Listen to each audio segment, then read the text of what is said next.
I overheard her laughing with her friends. He's just a roommate. I'm still single. That night, I quietly packed my things and left a note. You said I was just a roommate. I agree. Roommates don't pay for your lifestyle. The next day, I cut every payment. She laughed until the bills stopped getting paid. I'm Jake, 28M. My girlfriend. Well, I guess ex now, Lauren, 26F. We'd been together just over 3 years and living together for a little more than one. Shared apartment, shared routines, shared life. Or so I thought. This happened last Friday.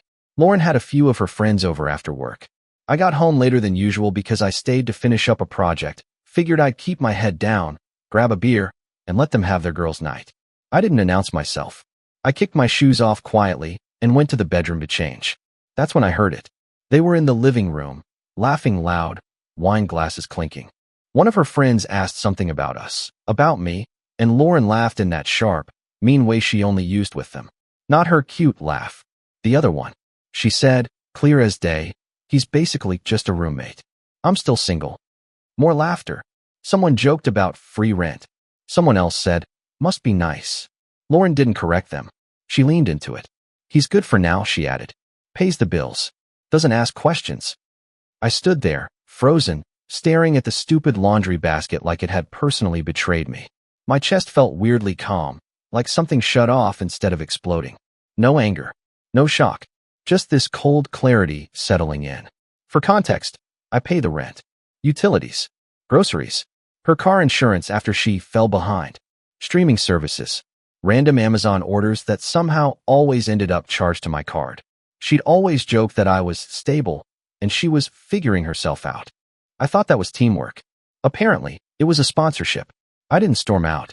I didn't confront her. I didn't even go back into the living room. I sat on the edge of the bed and listened to them laugh for another 5 minutes, just to make sure I'd heard right. That night, Lauren came in tipsy and annoyed that I hadn't come out to say hi. Asked why I was being weird. I told her I was tired. She rolled her eyes, called me boring, and passed out scrolling on her phone. I didn't sleep. By morning, I knew exactly what I was going to do. Saturday morning felt surreal, like I was moving through someone else's life. Lauren woke up late, hungover, complaining about her head and asking if we had any ibuprofen.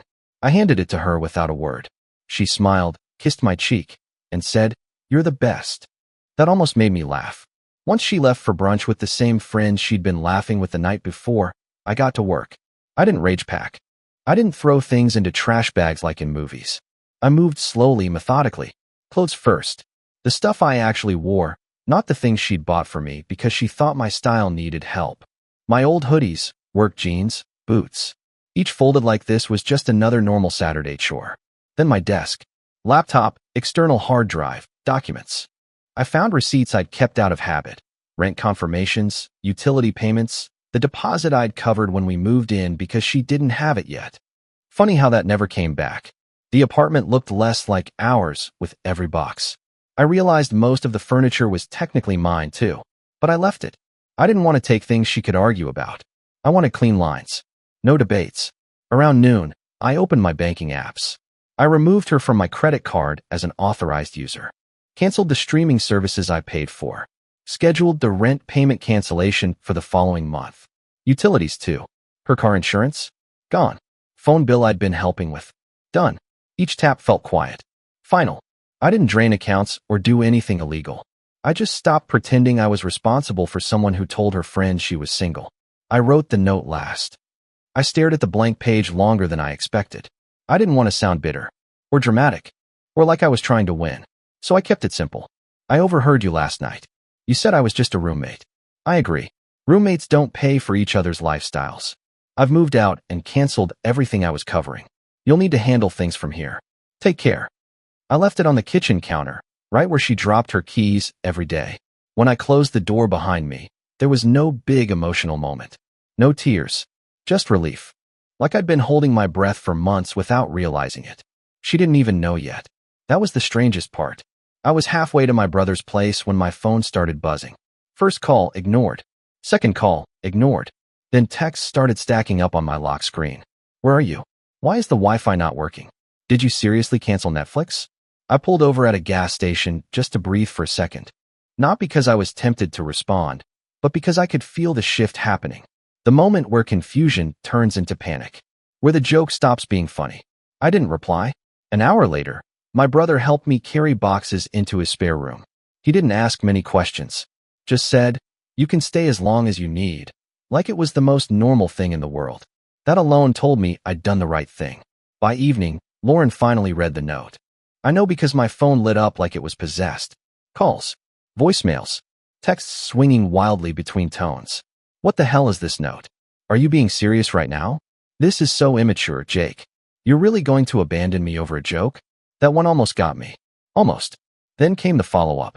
I can't even log into the electric account. There it was. Not why did you leave? Not I'm sorry. Not even can we talk. Just logistics. Just inconvenience. I finally replied once. One message. You said I was just a roommate. I'm treating it that way. She called immediately. I didn't answer. Instead, I listened to the voicemail she left 30 minutes later. Her voice had changed. Less sharp. More frantic. Jake, okay, I get it, you're upset. But this is extreme. You can't just cut everything off. I have rent due. I didn't mean it like that. They were joking. You know how they are. I sat on the edge of the bed, phone in my hand, feeling strangely steady. She wasn't apologizing for what she said. She was panicking because reality had arrived faster than she expected. Another text came in right after. Can you at least pay this month and we'll talk? That was the moment. Not the night I overheard her. Not the packing. Not the note. The moment I realized she didn't see me as a partner who'd been hurt. Just a safety net that had suddenly disappeared. And once you see that, you can't unsee it. By Sunday morning, she stopped pretending to be confused and switched straight to angry. I woke up to a paragraph-long text that read like a performance review. I can't believe you do this without talking to me first. This is financial manipulation. You're trying to control me because you're insecure. That one actually made me smirk. The irony was impressive. She followed it up with, my friends think this is a huge red flag, by the way. Of course they did. Apparently, those same friends had no issue with me being just a roommate, as long as the lights stayed on and the fridge stayed full. But the second I acted accordingly, I was the villain. Around noon, she showed up at my brother's place unannounced. I wasn't home. Thank God. My brother texted me, your ex is here. She's pissed. I asked what she said. He replied, she wants to talk like adults and also called you cheap. In the same sentence. That tracked. Later, I listened to another voicemail she left while pacing outside. Jake, this is insane. You're really going to blow up a 3-year relationship over something I said to my friends? Everyone vents. You're acting like I cheated or something.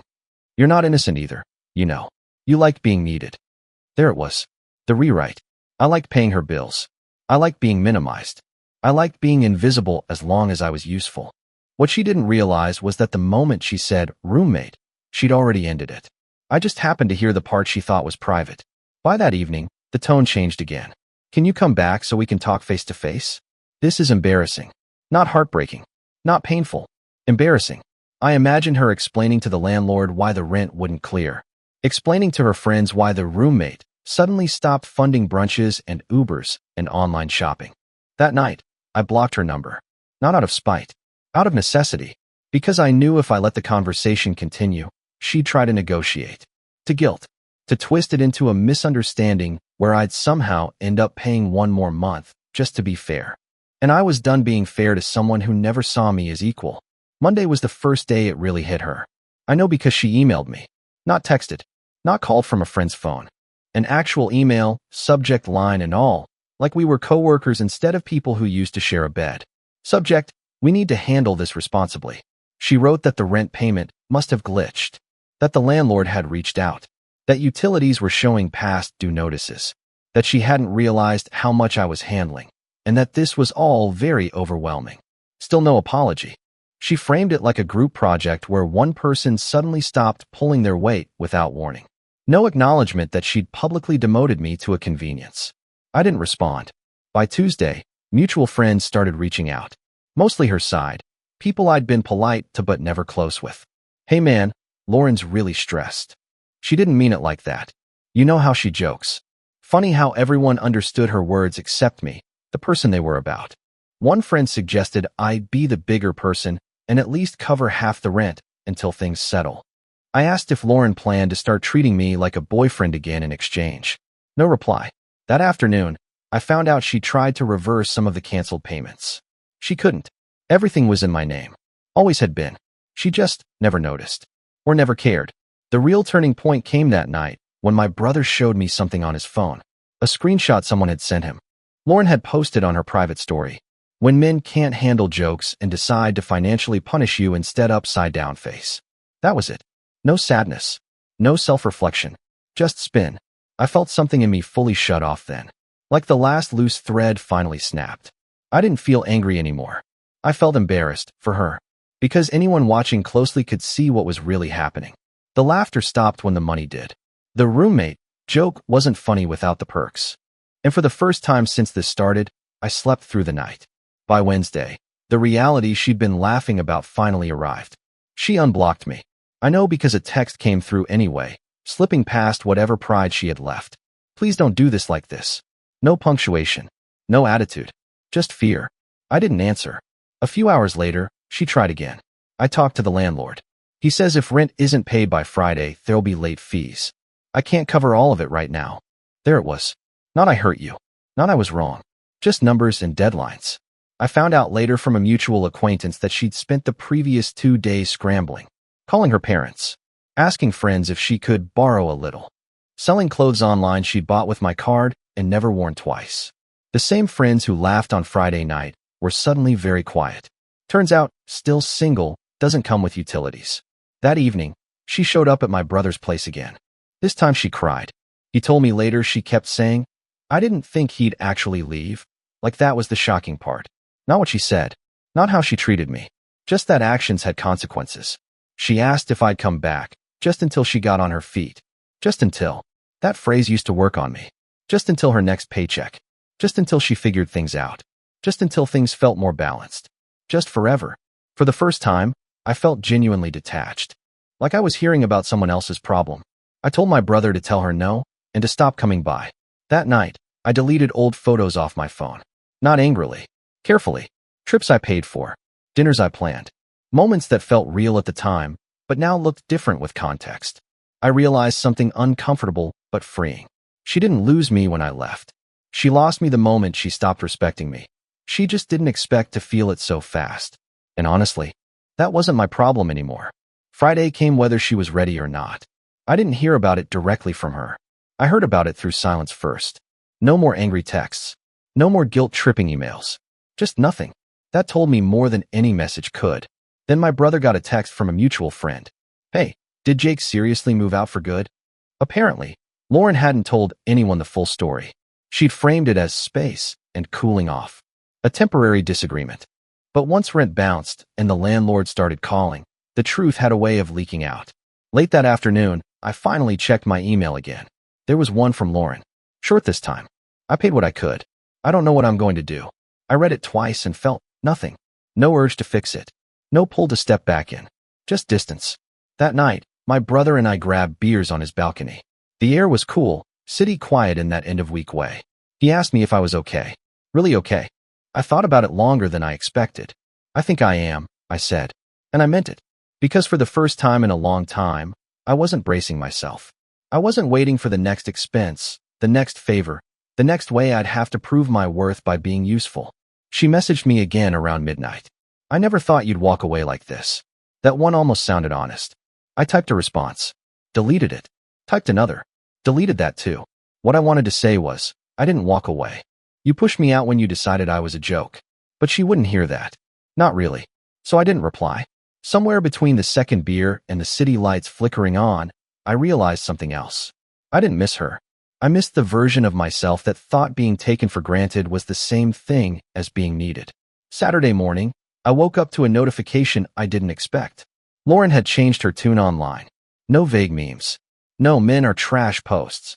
Just a long captioned photo of her coffee on the balcony, one I'd paid for, talking about growth, hard lessons, and learning who really supports you when things get tough. Comments were split. Some friends hyped her up. Some asked quiet questions. A few said nothing at all. What she didn't say was that support had been automatic, not mutual, that it disappeared the second she laughed about it. Around noon, she finally messaged me again. Can we just talk? Not about money. About us. That was new. And too late. I stared at the message longer than I should have. Not because I wanted to go back, but because I was genuinely curious how she planned to explain 3 years of entitlement as a misunderstanding. I agreed to talk. Public place. Coffee shop near my brother's place. She showed up dressed carefully. Softer. Less sharp. The version of her that knew how to pull sympathy without asking outright. She started with tears. Said she felt blindsided. Said she didn't realize how dependent things had become. Said her friends exaggerated everything, and she'd been trying to fit in. I listened. Didn't interrupt. Then I asked one question. Why didn't you correct them when you called me a roommate? She opened her mouth. Closed it. Looked down. I didn't think you'd hear it, she said. That answer told me everything. Not that she didn't mean it. Not that it was a joke. Just that I wasn't supposed to know my place. I stood up before she could pivot. I'm not mad, I said. I'm just done. She reached for my hand. I stepped back. As I walked out, I felt light. Not victorious. Not smug.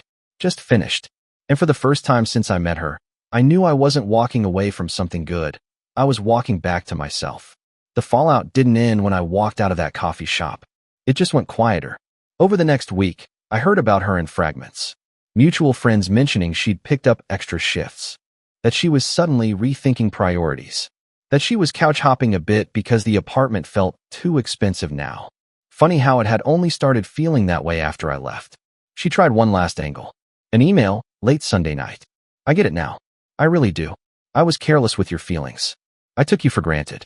I don't want to lose you as a person, even if we're not together. That line used to destroy me.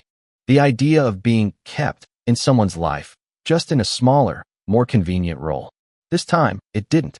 I realized something uncomfortable but important. She wasn't reaching out because she'd grown. She was reaching out because her life had gotten harder, and I'd always been the easiest fix. I didn't reply. Instead, I signed the lease on a small one-bedroom a few blocks from my brother's place. Nothing fancy. Clean. Quiet. Mine. I bought a cheap couch off Facebook Marketplace and ate takeout on the floor the first night, feeling more at peace than I had in years. I changed my routines. Cooked again. Slept better. Laughed without feeling like I was performing. And slowly, the story stopped being about her at all. One night, scrolling absent-mindedly, I saw she'd posted again. Something about learning independence the hard way. No mention of me. No jokes. No bitterness. Just survival. I didn't feel satisfaction. Or revenge. I felt distance. The kind you only get when something no longer has power over you. I realized the quiet truth of all of it wasn't that I'd left dramatically. It was that once I stopped paying, the relationship couldn't afford to exist. It's been a little over a month now. I ran into her once at the grocery store. Total accident. Same aisle, same awkward pause. She looked tired. Not dramatic, not broken, just worn down in a way I hadn't seen before. Real life had replaced the curated version. She smiled like she wanted to say something meaningful. Maybe apologize. Maybe reminisce. Maybe test if the door was still unlocked. I nodded, polite, distant, and kept walking. That was it. No closure speech. No final conversation. No cinematic ending. And honestly, that felt right. I don't hate her. I don't wish her struggle. I hope she figures things out. I hope she learns that respect isn't something you joke about when you think it's guaranteed. As for me, I've learned something quieter but more important. If someone can laugh about minimizing you when they think you're not listening, they've been doing it internally for a long time. You just happened to hear the honest version. Walking away wasn't revenge. Canceling payments wasn't punishment. It was alignment. She called me a roommate. I agreed. And roommates don't fund someone else's life while being told they don't matter. I don't feel bitter when I think about it now. I feel clear. Sometimes the cleanest ending isn't a fight or a breakup talk. Sometimes it's just deciding to stop participating in a role you never agreed to play. And that's where this ended for me.